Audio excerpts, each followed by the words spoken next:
Ohajo svima, ovdje vaš seksi srpski Shinigami. I danas radimo još jednu anime recenziju. Posle ove anime recenzije ću da pravim različite klipove, da me bi više smarao s ovim anime recenzijama. Ali svakako mi da uđemo u ovu anime recenziju. Danas pričamo o Nisekoju. Ovaj anime već poznajem godinama i pročitao sam celu mangu, ali naravno ja ću vam jednostavno skratiti da li se isplati da gledate ovaj anime. Ali prvo da krenemo sa pričom. Radi se o jednom dečaku pod imenom Ichijo Uraku. Njegova misija je da pronađe devojku koju je upoznao u svom detinjstvu, tačnije pre 10 godina. Oni su se zakleli da će da se venčaju kada se budu našli. Devojka ima ključ, a on ima ključaonicu, jer se tako beše to zove. Ovo mesto gdje ona može da gurne taj ključ. Kada budu otvorili to, naći će nešto vrlo zanimljivo. Naravno da ne bi odao spoiler, neću da kažem šta je. I tako kreće otprilike priča, ali on kasnije upoznaje još 3 devojke i saznaje da i oni imaju ključeve. Haha, mali Rakuš vrljao, baš fino. Nažalost, Ichijo Uraku nema neko pamćenje dobro zato što je dobro obio glavu.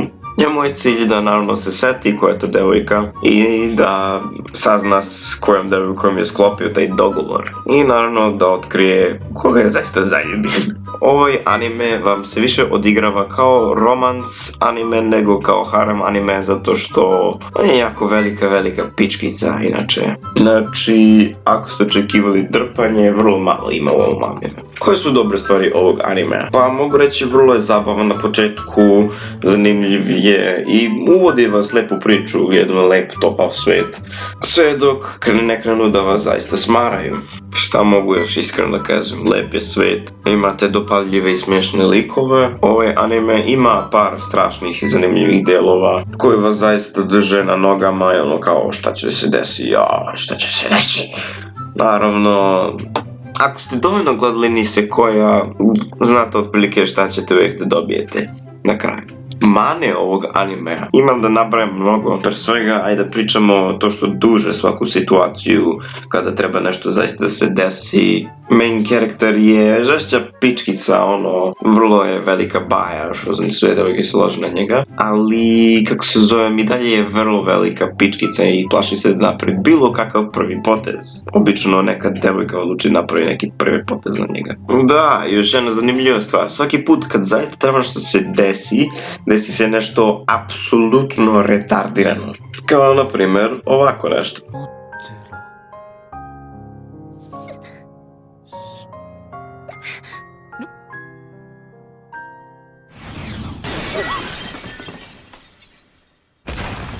To nije problem jednom da se desi, ali tokom celog anime i tokom cele mange baš i ne gotivi to. Vrlo me to nervira. U drugim rečima, anime vam jednostavno kaže vama jedite mi govna, jebi se.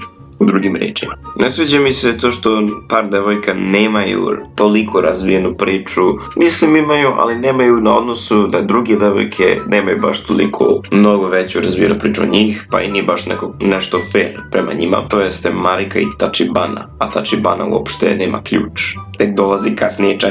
Što me jako iznerviralo i zbunilo. Anime se u mnogim scenarijama ponavlja na iste načine i kreće polako jako da bude dosadan posle onih svih zanimljivih delova. Ponekad bane neki zanimljivi deo, ali jednostavno na kraju hoćete da saznate ko će na kraju s njim da bude i ajde da završim ovu jebenu mangu.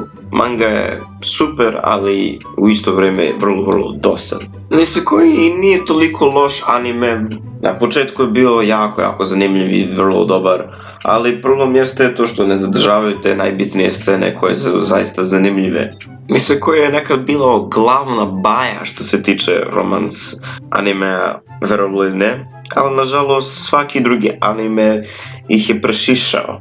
Mogu da vam navedem brdo naslova koji su bolji od Nisekoja. Naravno, to ne govori da je Nisekoi loš, nego jednostavno mogo je da bude mnogo bolji. Da li se isplati da gledate Nisekoi? Ne, gubite vreme po mom ukusu jednih 50 epizoda koje ste mogli da date na neki drugi anime koji je mnogo bolji. Evo vam par naslova. Fruits Basket, Sakura Soul, Toradora, Hyouka, Oregairu. Ima ih još mnogo. Pa vi birajte. I to bi otprilike bilo to. Ja se izvinjam ako opet nema pozova. Zaista ne stižem, imam otprilike uvijek 25-20 minuta da jednostavno napravim audio i zato se najviše fokusiram zato što nemam više vremena, nažalost. Za sada. Svakako, hvala što ste gledali i mi se vidimo u sljedećem. Sayonara!